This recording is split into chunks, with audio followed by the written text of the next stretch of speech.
ಭರದ್ವಾಜ ಋಷಿ ಗುರುಕುಲ ಪುರೋಹಿತರು.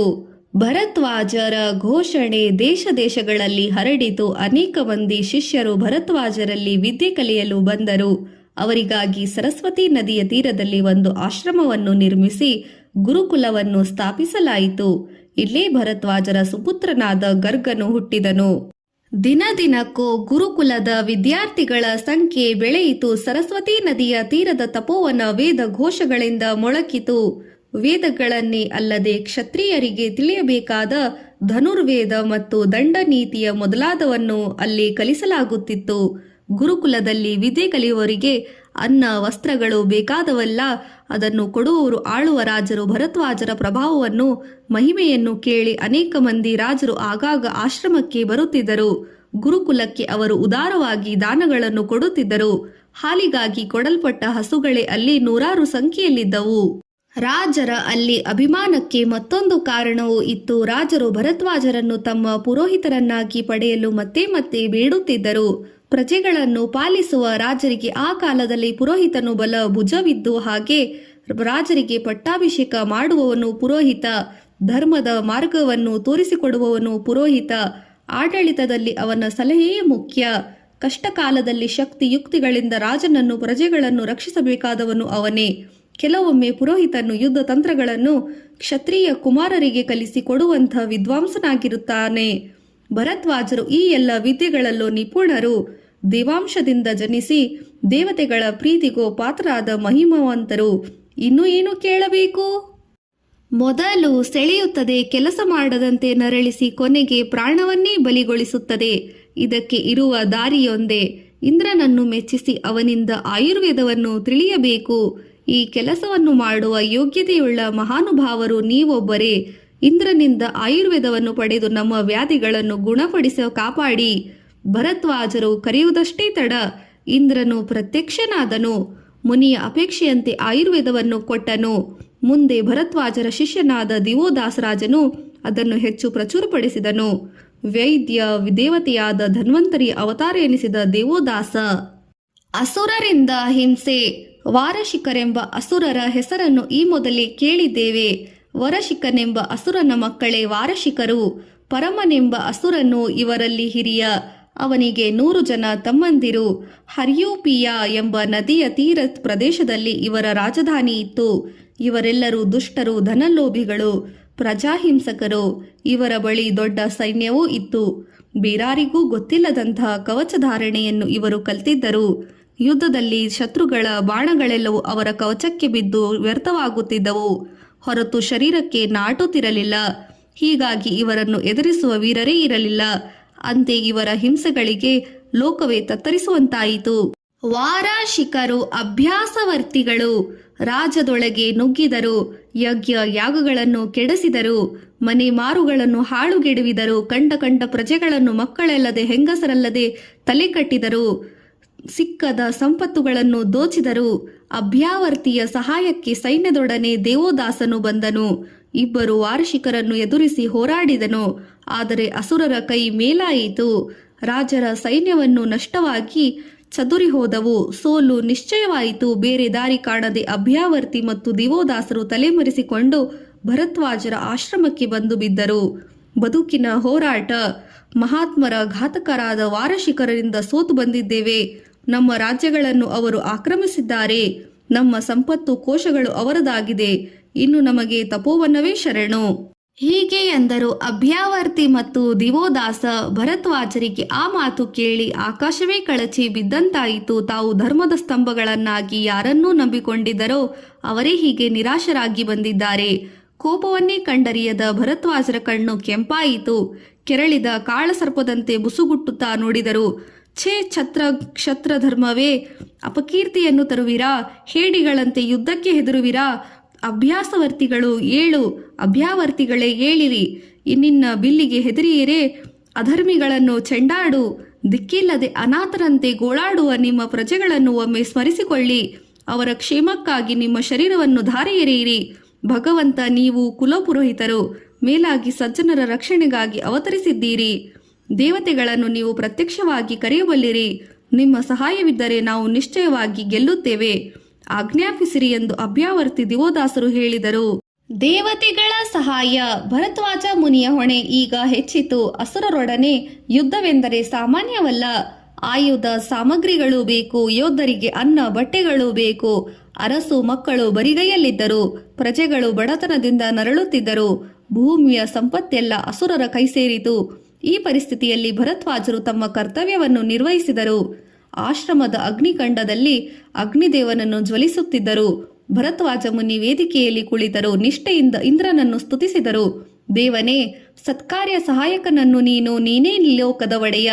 ಈ ಲೋಕಕ್ಕೆ ಒಡೆಯ ನೀನು. ನನ್ನ ಪೂರ್ವಿಕರು ಲೋಕ ಕಲ್ಯಾಣ ಕಾರ್ಯಗಳಿಗೆ ನೀನು ಸಹಾಯಕನಾಗಿದ್ದೆ. ಈಗಲೂ ನಾನು ಅಂತಹದೇ ಕಾರ್ಯವನ್ನು ಕೈಗೊಂಡಿದ್ದೇನೆ. ಕೈಗೂಡಿ ಅವರನ್ನು ಅನುಗ್ರಹಿಸುತ್ತಿದ್ದೇನೆ. ನನ್ನನ್ನು ಅನುಗ್ರಹಿಸು ಎಂದನು.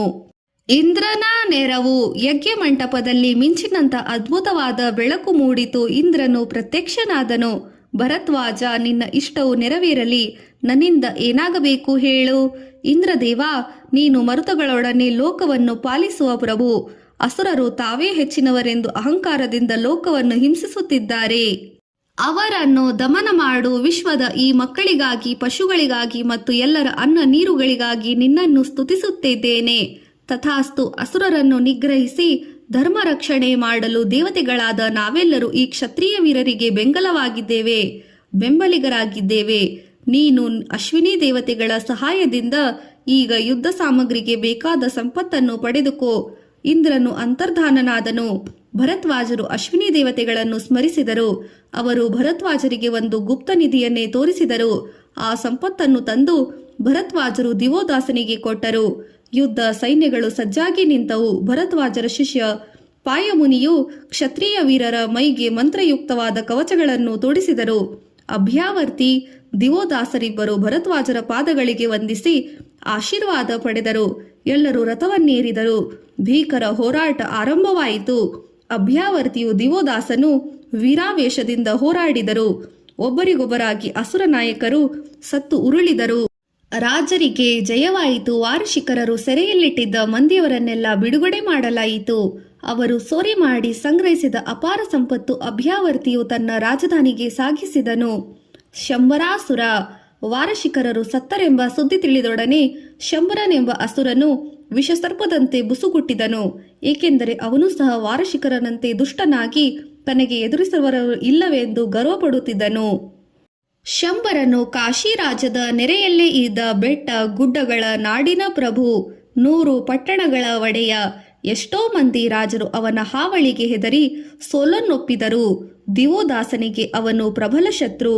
ಅವನು ಅಪಾರ ಸೈನ್ಯದೊಡನೆ ಕಾಶಿರಾಜ್ಯದ ಮೇಲೆ ದಂಡೆತ್ತಿ ಬಂದನು. ದಿವೋದಾಸನಿಲ್ಲದ ವೇಳೆಯಲ್ಲಿ ರಾಜ್ಯಕ್ಕೆ ಕಷ್ಟ ಒದಗಿತು.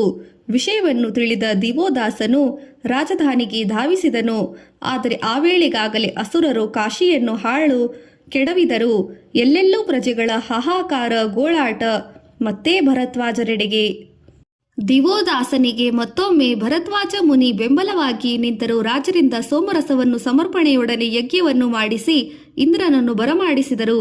ಅಶ್ವಿನಿ ದೇವತೆಗಳ ಮೊದಲಾದ ಇತರ ದೇವತೆಗಳ ಸಹಾಯವೂ ದೊರಕಿತು. ಅಸುರರ ದಮನಕ್ಕಾಗಿ ಇದು ಕೊಟ್ಟ ಕೊನೆಯ ಯುದ್ಧವಾಗಿತ್ತು. ಶಂಬರನ ಸೈನಿಕರು ದಿಕ್ಕುಗಳಿಂದ ದಾಳಿ ಮಾಡಿದರೂ ಅವರ ಆಟ ಸಾಗಲಿಲ್ಲ. ಯುದ್ಧದಿಂದ ಅವರೆಲ್ಲರೂ ಸತ್ತು ಬಿದ್ದರು. ದಿವೋದಾಸನ ಬಾಣದಿಂದ ಶಂಬರನ ತಲೆ ಉರುಳಿ ಬಿದ್ದಿತು. ಅವನು ದೋಚಿಕೊಂಡಿದ್ದ ಐಶ್ವರ್ಯವು, ಅವನ ರಾಜ್ಯವು ದಿವೋದಾಸನ ವಶವಾಯಿತು. ಭೂಮಿಯ ಒಡೆತನವೆಲ್ಲವೂ ಅಭ್ಯಾವರ್ತಿ ಮತ್ತು ದಿವೋದಾಸರದೇ ಆಯಿತು. ಆ ಧರ್ಮಾತ್ಮರ ಆಳ್ವಿಕೆಯಲ್ಲಿ ಪ್ರಜೆಗಳಿಗೆ ನೆಮ್ಮದಿ ಬಂದಿತು. ಲೋಕೋಪಕಾರ. ದಿವೋದಾಸನು ರಾಜನಾಗಿಯೂ ಋಷಿಯಂತೆ ಬಾಳಿದ ರಾಜರ್ಷಿ. ಬೇಡಿದವರಿಗೆ ಇಲ್ಲವೆನ್ನದೆ ಕೊಡುವ ದಾನಿ. ಅತಿಥಿ ಸೇವೆ ಆತನಿಗೆ ದೇವರ ಪೂಜೆ. ಅಭ್ಯಾವರ್ತಿ ಸಮ್ರಾಟನು ಅಷ್ಟೇ ವಿನಯಶಾಲಿ, ದೈವಭಕ್ತ, ಪ್ರಜಾಪ್ರೇಮಿ. ಈ ಇಬ್ಬರು ಭರದ್ವಾಜರ ಮೆಚ್ಚಿನ ಶಿಷ್ಯರು. ರಾಜರಿಬ್ಬರು ತಮ್ಮ ಗೆಲುವಿನ ಸೂಚಕವಾಗಿ ವಿಜಯೋತ್ಸವವನ್ನು ಏರ್ಪಡಿಸಿದರು. ಅದು ಬಹುದೊಡ್ಡ ಉತ್ಸವ. ಲಕ್ಷಾಂತರ ಮಂದಿ ಸೇರಿದ್ದರು. ದೂರ ದೂರಗಳಿಂದ ಜನರು, ಋಷಿಮುನಿಗಳು ಬಂದಿದ್ದರು. ಬೇಕಾದ ಹಾಗೆ ದಾನ ಧರ್ಮಗಳಾದವು. ತುಂಬಿದ ಸಭೆಯಲ್ಲಿ ಭರದ್ವಾಜ ಮತ್ತು ಅವರ ಪುತ್ರನಾದ ಗರ್ಗನ ಪಾದಗಳನ್ನು ರಾಜರಿಬ್ಬರು ತೊಳೆದರು. ಅನಂತರ ತಾವು ಅಸುರರನ್ನು ಗೆದ್ದು ತಂದಿದ್ದ ಮುತ್ತು ರತ್ನಗಳೇ ಮೊದಲಾದ ಐಶ್ವರ್ಯವನ್ನು ಮುನಿಯ ಎದುರಿನಲ್ಲಿ ಸುರಿದರು. ಎಷ್ಟೊಂದು ಸಂಪತ್ತು! ಬೆಟ್ಟದ ಹಾಗೆ ರಾಶಿ ಕಂಗೊಳಿಸುತ್ತಿತ್ತು. ಭರದ್ವಾಜರು ಆಶ್ಚರ್ಯದಿಂದ ಏನಿದು ತಂದರು ಎಂದರು. ಭಗವಾನ್, ಇದು ಅಸುರರನ್ನು ಗೆದ್ದ ತಂದ ಸಂಪತ್ತು. ಅಸುರರನ್ನು ನಿಮ್ಮ ಕೃಪೆಯಿಂದಲೇ ಗೆದ್ದೆವು, ಆದ್ದರಿಂದ ಇದೆಲ್ಲವೂ ನಿಮಗೆ ಸೇರಬೇಕಾದದ್ದು ಎಂದು ಹೇಳಿದರು ರಾಜರಿಬ್ಬರು. ಭರದ್ವಾಜರು ನಕ್ಕು ಬಿಟ್ಟರು. ತಪೋವನದಲ್ಲಿರುವ ನಮಗೆ ಈ ಧನಕೋಶದಿಂದ ಪ್ರಯೋಜನವೇನು? ಈ ಬೆಳ್ಳಿ ಬಂಗಾರಗಳು ನಮಗೇತಕ್ಕೆ? ದುರಾಸೆಯನ್ನು ಹುಟ್ಟಿಸುವ ಧನ ಬಹು ಕೆಟ್ಟದು. ಆಸೆ ಎಂಬುದು ದಾರವುಳ್ಳ ಸೂಜಿಯಂತೆ ಪಾಪಗಳನ್ನು ಬೆಸೆದು ಗಂಟು ಹಾಕುತ್ತದೆ ಎಂದರು ಭರದ್ವಾಜರು. ಮಹಾತ್ಮ, ಏನೇ ಆದರೂ ಈ ಸಂಪತ್ತು ನಿಮ್ಮದು. ನಿಮಗೆ ಕಾಣಿಕೆ ಕೊಟ್ಟಿದ್ದೇನೆ, ಇದನ್ನು ನಿಮ್ಮಿಷ್ಟ ಬಂದಂತೆ ಉಪಯೋಗಿಸಿರಿ ಎಂದರು ಅಭ್ಯಾವರ್ತಿ ಮತ್ತು ದಿವೋದಾಸ. ಧರ್ಮಾತ್ಮರಾದ ರಾಜರ ಈ ದಾನ ಮತ್ತು ಭರದ್ವಾಜರ ಆಸೆಯಿಲ್ಲದ ತ್ಯಾಗಕ್ಕೆ ಮೆಚ್ಚಿ ದೇವತೆಗಳೆರಲು ಅಲ್ಲಿ ಕಾಣಿಸಿಕೊಂಡರು. ಇಂದ್ರ, ವರುಣ, ಅಗ್ನಿದೇವ ಮೊದಲಾದವರೆಲ್ಲ ಮುನಿಯನ್ನು ಹೊಗಳುತ್ತಾ, ಭರದ್ವಾಜರೇ, ನೀವು ಭೂಮಿಯನ್ನು ಬೆಳಗಲು ಸ್ವರ್ಗದಿಂದ ಇಳಿದ ದಿವ್ಯ ಜ್ಯೋತಿ, ವೇದಗಳನ್ನು ಉದ್ಧರಿಸಿ ಜ್ಞಾನದ ನಿಧಿ, ಭೂಮಿಯಲ್ಲಿ ಶಾಂತಿಯನ್ನು ಸ್ಥಾಪಿಸಿದ ತಪೋಬ್ರಹ್ಮ ಎಂದರು. ಭರದ್ವಾಜರು ರಾಜರಿಬ್ಬರು ದಾನವನ್ನು ದೇವತೆಗಳಿಗೆ ವಿವರಿಸಿದರು. ಔದಾರ್ಯವೇ ಸದ್ಗುಣ, ದಾನವೇ ಶ್ರೇಷ್ಠವಾದ ಸೇವೆ. ಈ ಇಬ್ಬರು ಹೆಸರುಗಳು ವೇದಗಳೇ ಅಮರರಾಗಲಿ ಎಂದು ಹಾರೈಸಿದರು. ಅನೇಕ ರಥಗಳಲ್ಲಿ ಹಾರೆಯ ಸಂಪತ್ತನ್ನು ಸೇರಿ ಸಾಗಿಸಲಾಯಿತು. ಭರದ್ವಾಜರು ಅದನ್ನು ಬಡ ಬಗ್ಗರಿಗರು ದೀನರಿಗೂ ಹಂಚಿದರು. ಬಡವರಾಗಿದ್ದ ಪ್ರಜೆಗಳು ಇದರಿಂದ ಮತ್ತೆ ಸಮೃದ್ಧರಾದರು. ಸಪ್ತ ಋಷಿಗಳು. ತಾರಕಾಸುರ ಎಂಬುವನು ಒಬ್ಬ ದುಷ್ಟ. ಅವನು ಬ್ರಹ್ಮನಿಂದ ವರಗಳನ್ನು ಪಡೆದಿದ್ದನು. ಆ ವರಫಲದಿಂದ ಬಲದಿಂದ ದೇವತೆಗಳನ್ನು ಸೋಲಿಸಿ ಅವರ ರಾಜ್ಯವನ್ನು ಕಿತ್ತುಕೊಂಡಿದ್ದನು. ಪಾರ್ವತಿ ಪರಮೇಶ್ವರರ ಮಗನಾದ ಷಣ್ಮುಖನು ಯುದ್ಧದಲ್ಲಿ ಅವನನ್ನು ಕೊಂದಿದ್ದರಿಂದ ದೇವತೆಗಳಿಗೆ ಮತ್ತೆ ರಾಜ್ಯ ಲಭಿಸಿ ಸಂತೋಷವಾಯಿತು. ಪರಮೇಶ್ವರನ ಮದುವೆಯಿಂದ ಇಷ್ಟೆಲ್ಲ ಲೋಕ ಕಲ್ಯಾಣವಾಯಿತು. ಈ ಮದುವೆಗೆ ಸಹಕರಿಸಿದ ಋಷಿಗಳೆಂದರೆ ಭರದ್ವಾಜ, ಗೌತಮ, ಜಮದಗ್ನಿ, ಕಶ್ಯಪ, ಅತ್ರಿ, ವಸಿಷ್ಠ ಮತ್ತು ವಿಶ್ವಾಮಿತ್ರ. ಈ 7 ಮಂದಿ ದೇವತೆಗಳು ಇವರನ್ನು ಸಪ್ತಮಹರ್ಷಿಗಳು ಎಂದು ಕರೆದರು. ಹಲವು ಯುಗಗಳು ಸೇರಿದರೆ ಒಂದು ಮನ್ವಂತರ ಕಾಲವೆನಿಸುತ್ತದೆ. ಪ್ರತಿ ಮನ್ವಂತರದಲ್ಲೂ ಸಪ್ತ ಋಷಿಗಳ ಸ್ಥಾನ ಬದಲಾಗುತ್ತದೆ. ಇಂಥ 14 ಮನ್ವಂತರಗಳಿರುತ್ತದೆ. ವೈವಸ್ವತ ಮನ್ವಂತರದಲ್ಲಿ ಭರದ್ವಾಜರಿಗೆ ಸಪ್ತರ್ಷಿ ಮಂಡಲದಲ್ಲಿ ಸ್ಥಾನ ಲಭಿಸುವುದೆಂದು ನಮ್ಮ ಪುರಾಣಗಳು ಹೇಳುತ್ತವೆ. ಈಗ ನಡೆಯುತ್ತಾದರೆಂದರೆ ವೈವಸ್ವತ ಮನ್ವಂತರವೇ. ಈಗ ನಡೆಯುತ್ತಿರುವುದು ವೈವಸ್ವತ ಮನ್ವಂತರ. ಈ ಮನ್ವಂತರದಲ್ಲಿ ಭರದ್ವಾಜರು ವೇದಗಳನ್ನು ಉದ್ಧರಿಸಿ ಮಹರ್ಷಿಗಳಲ್ಲಿ ಒಬ್ಬರಾಗಿದ್ದಾರೆ. ದಿವೋದಾಸರ ಮೊರೆ. ಭರದ್ವಾಜರ ಕೃಪೆಯಿಂದ ರಾಜ್ಯವನ್ನು ಪಡೆದ ದಿವೋದಾಸನು ಬಹುಕಾಲ ಸುಖವಾಗಿ ರಾಜ್ಯವಾಳಿದನು. ಹಿಂದೆ ಶತ್ರುಗಳಿಂದ ಅವನ ರಾಜಧಾನಿಯಾದ ಕಾಶಿ ಧ್ವಂಸವಾಯಿತು. ಇಂದ್ರನ ಸಹಾಯದಿಂದ ಅವನು ವಾರಾಣಸಿ ಎಂಬ ಹೊಸ ರಾಜಧಾನಿಯನ್ನು ಕಟ್ಟಿಕೊಂಡಿದ್ದನು. ವತ್ಸ ದೇಶವು ದಿವೋದಾಸನ ನೆರೆಯಲ್ಲಿದ್ದ ರಾಜ್ಯ. ವಿತಹವ್ಯನೆಂಬಾತನು ಅಲ್ಲಿಯ ದೊರೆ. ಮೊದಮೊದಲು ಅವನು ದಿವೋದಾಸನ ಅಧೀನನಾಗಿ ಆಳುತ್ತಿದ್ದನು. ಕಾಲ ಕಳೆದಂತೆ ಅವನ ಪುತ್ರ ಪೌತ್ರರ ಸಂಖ್ಯೆ 100ಕ್ಕೂ ಮೀರಿತು. ಹಾಗೆ ಅವನ ದುರಾಸೆಯೂ ಹೆಚ್ಚಿತು. ಸಮಯವನ್ನು ನೋಡಿಕೊಂಡು ಮಿತಹವ್ಯ ಕಡೆಯಲ್ಲಿ ಒಟ್ಟಾಗಿ ದಿವೋದಾಸನ ರಾಜ್ಯದ ಮೇಲೆ ದಾಳಿ ಮಾಡಿದರು. ದಿವೋದಾಸನು ಈ ವೇಳೆಗೆ ಸಾಕಷ್ಟು ಮುದುಕನಾಗತೊಡಗಿದ. ಶತ್ರುಗಳನ್ನು ಎದುರಿಸುವ ಶಕ್ತಿ ಸಾಮರ್ಥ್ಯವೂ ಇರಲಿಲ್ಲ. ಅವನು ಸೋತು ಹೋದ. ಆದರೂ ಶತ್ರುಗಳಿಗೆ ಸೆರೆಯಾಗದೆ ಹೇಗೋ ತಪ್ಪಿಸಿ ಪತ್ನಿಯೊಡನೆ ಭರದ್ವಾಜರ ಆಶ್ರಮವನ್ನು ಸೇರಿದನು. ಭರದ್ವಾಜ ಮುನಿಗೆ ತನ್ನ ಕಷ್ಟಗಳನ್ನು ಹೇಳಿಕೊಂಡನು. ಭಗವಂತ, ಹೈಹಿಯ ವಂಶದ ಮಿತಹವ್ಯಯರು ತಮ್ಮ ಸರ್ವಸ್ವವನ್ನು ಆಕ್ರಮಿಸಿಕೊಂಡಿದ್ದಾರೆ. ರಣರಂಗದಲ್ಲಿ ನಾನು ಹೆದರಿ ಬಂದಿಲ್ಲ.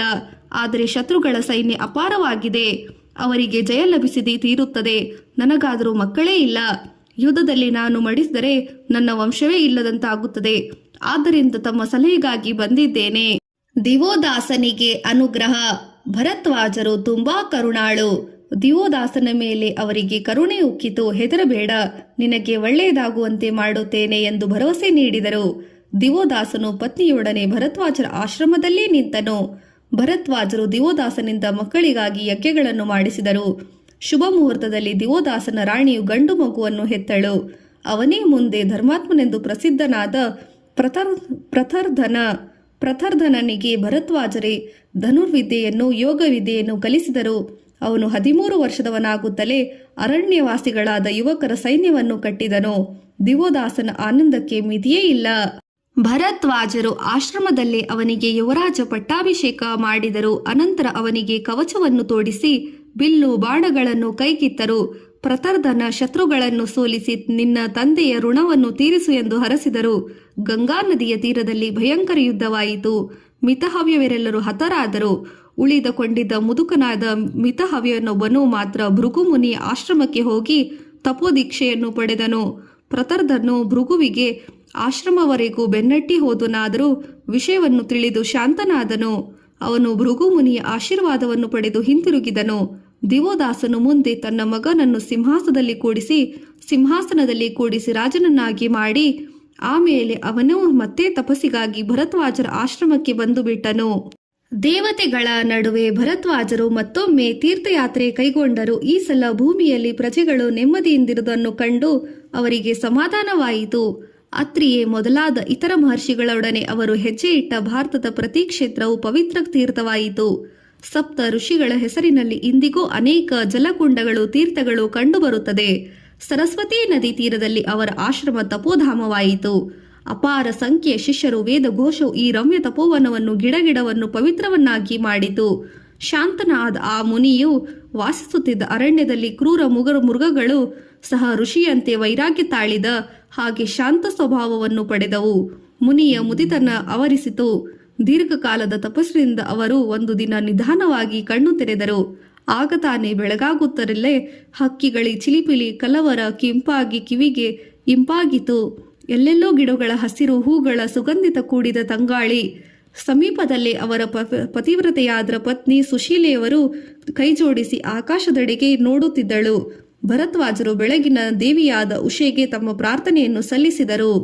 ಹೀಗೆ ಕ್ರಮಕ್ರಮವಾಗಿ ಪ್ರಾರ್ಥನೆ ಎಲ್ಲ ದೇವತೆಗಳಿಗೂ ಸಲ್ಲುತ್ತಾ ಹೋಯಿತು. ಉಷಾದೇವಿಯೇ, ನೀನು ಮೂಡಿದಾಗ ಪಕ್ಷಿಗಳು ಸಹ ತಮ್ಮ ನಿವಾಸಗಳಿಂದ ಹೊರಗೆ ಹೋಗುತ್ತಾರೆ. ಮಾನವರು ಅನ್ನ ಸಂಪಾದನೆಗಾಗಿ ಓಡಾಡುತ್ತಾರೆ. ನಿನ್ನನ್ನು ಪೂಜಿಸುವವನಿಗೆ ಸಂಪತ್ತು ಕೊಡು. ಪೂಷಾದೇವನೇ, ನಮಗೆ ವಿವೇಕಗಳಾದ ಸಹವಾಸವನ್ನು ಕೊಡು. ಸೋಮರುದ್ರರೇ, ನಮ್ಮ ಎಲ್ಲಾ ಸಾಂಕ್ರಾಮಿಕ ರೋಗಗಳನ್ನು ನಾಶಪಡಿಸಿರಿ. ಶರೀರದಲ್ಲಿ ರೋಗ ನಿವಾರಕ ಸಾಮಗ್ರಿ ತುಂಬಿರಿ.